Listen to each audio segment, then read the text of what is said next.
Most coaches I speak to can tell me what their athletes did in training last week, the drills they ran, the distances they covered, the gym sessions they completed, but ask them what actually made their athletes faster, the specific physical quality that moved the needle, and the answer gets vague very fast. Because speed improvement isn't random, it comes down to 3 physical qualities, and if you're not deliberately targeting the right one for each athlete, you're collecting sessions instead of building speed. Before we get into it, if you want a practical tool that helps you turn what we cover in this series into a system your athletes can actually feel on the field, then grab the Field Speed Toolkit. It's free. It includes a speed drill audit sheet, a plug and play training week, and the 5 transfer filters that separate coaches who get results from coaches who just get tired athletes. The link is in the description. Grab it now and follow along. So the first quality, and the one that catches most coaches out, is force. Not how much force your athletes can produce, but how quickly they can produce it. And the distinction is everything.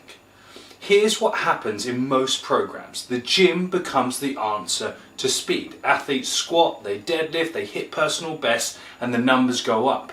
But out on the field, the speed doesn't follow. And coaches are left scratching their heads wondering why their strongest athletes aren't their fastest ones. The answer lies in this curve. On one axis, we have force, and on the other, we have time. And what this shows is that it takes a lot of time to produce the maximum amount of force that you can. But sprinting doesn't give you time. Every ground contact in a sprint is somewhere between 80 and 120 milliseconds. That's it. So if your athletes can only access their force slowly in about 3 seconds, the way a heavy back squat trains them to, they've already lost a 20-meter race, and their force is completely unavailable when they need it most. So what actually drives speed is rate of force development, not the peak of the curve, but how steeply it rises in those first critical milliseconds of ground contact. The athlete who gets to 60% of their maximum force in 80 milliseconds will always beat the athlete who needs 200 milliseconds to get there, regardless of who is stronger overall. So stop chasing maximum force and start training how quickly the force is expressed. That's the shift that actually shows up on the field. Now, force gets you into the ground, but what happens next is where most athletes leak all the speed that they just produced. So your athlete has produced force quickly and driven it into the ground. That's the first quality sorted. But here's where most coaches lose speed they don't even know they're losing. Because what happens in that moment the foot hits the ground determines whether the force will actually drive the athlete forward or disappears. Think about what sprinting does. You compress it and it returns the energy. That's elasticity. Now think about what happens when you compress something and it doesn't spring. That's something soft, so it deforms. So what we're talking about is as this athlete is moving in this direction trying to accelerate, as that ball of the foot hits the ground, if this ankle joint is not strong enough or compliant enough, what's going to happen is it's going to actually flex forward. The joint angle will not stay stiff as we need it to do. So what's going to happen is all this force that's being generated from the posterior chain and the bum gets driven back down, and then that joint can't tolerate it. So ultimately the athlete ends up doing something called deformation. So the ground will hit, the ankle will drive back, the net speed of that athlete we're accelerating through will actually decline, and they won't be able to compete because the energy doesn't come back. You may have seen it in many of your athletes when they're doing acceleration, their ankles are floppy, or in their sled marches. That is what happens.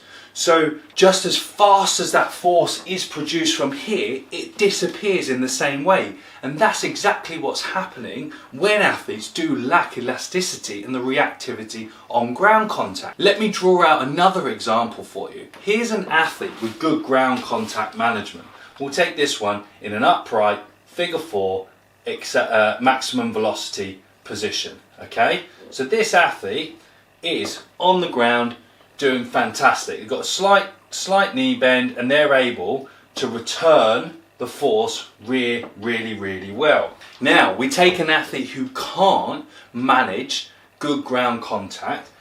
As this foot will strike and hit the ground, okay, the ankle joint that we talked about will collapse. Then what happens, we'll get a greater knee bend and the athlete will sit in behind and sit on their back pocket, and then what this means is that the other thigh ends up behind the body as opposed to this position where the thigh is in front or coming in front as we're creating ground contact.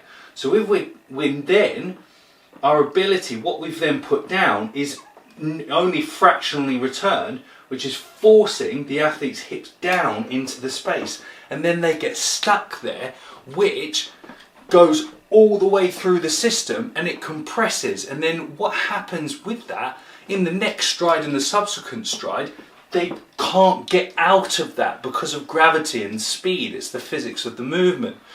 So when this ankle collapses and the knee collapses and we create this deformation, the energy that was supposed to return and come back to help the athlete go forward is gone. Okay, so in both these conditions here, we have the same amount of force, but completely different speed coming out. And coaches miss this because they're watching the sprint and not the contact. They see an athlete who looks like they're working hard but going nowhere. And then they prescribe more force work, more gym sessions, more strength, when the problem was never the force. It's what happened to it on the way through. So start assessing ground contact compliance alongside force output, because producing force and returning it are two completely different skills, and your athletes need both. So now that we've got force production and elasticity sorted, and the instinct is to start to fix technique. But that's where most coaches make their biggest mistake. So force, elasticity, and now the one that every coach goes to first, even though it should come last, technique. And look, technique does matter, but the way most coaches approach it is completely backwards, and it's why their technical coaching rarely sticks. And I had this problem, information overload. Look at me, I'm the coach and I'm smart. And so here's what typically happens. The coach will watch an athlete sprint, they'll identify 10 technical problems, racking their brain for all their checklists. Then they'll pick the most obvious one and will spend the next 3 sessions trying to fix it with the cues and drills.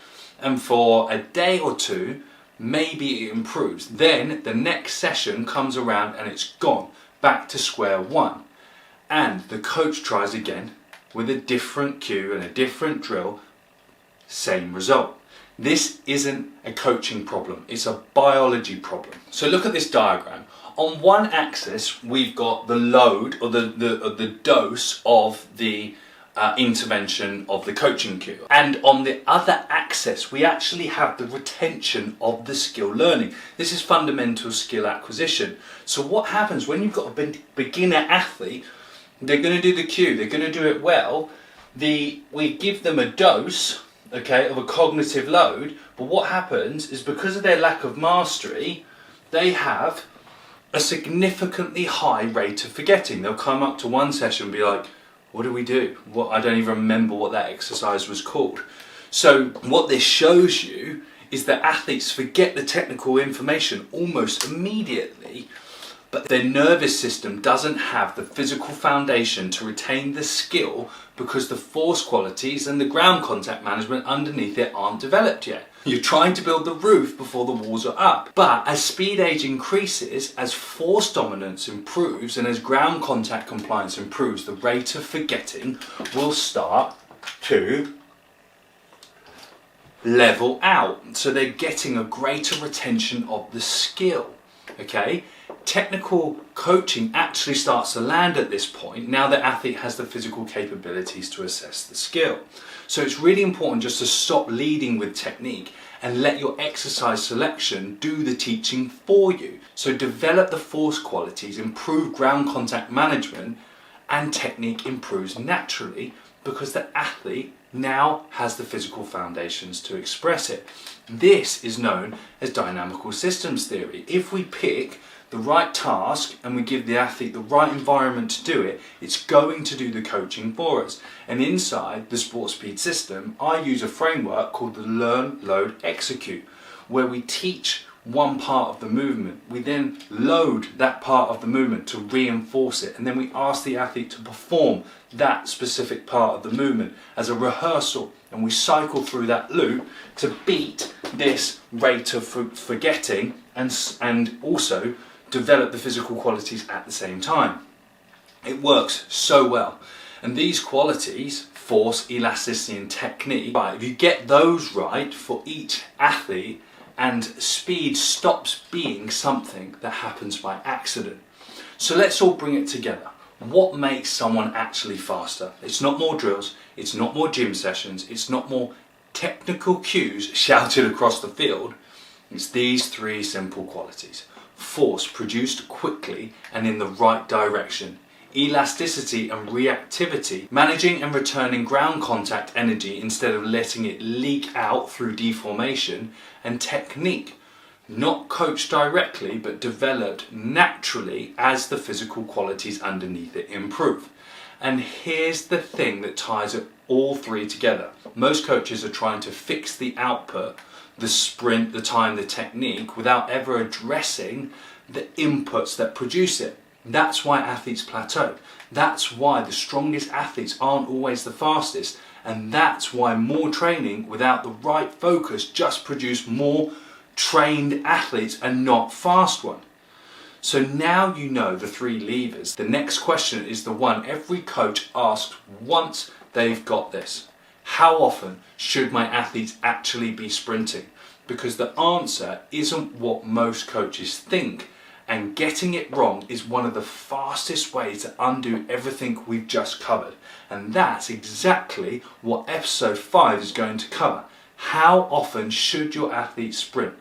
By level, by sport, by time of the season. Simple guidelines that actually work in the real world. So make sure you watch the next video.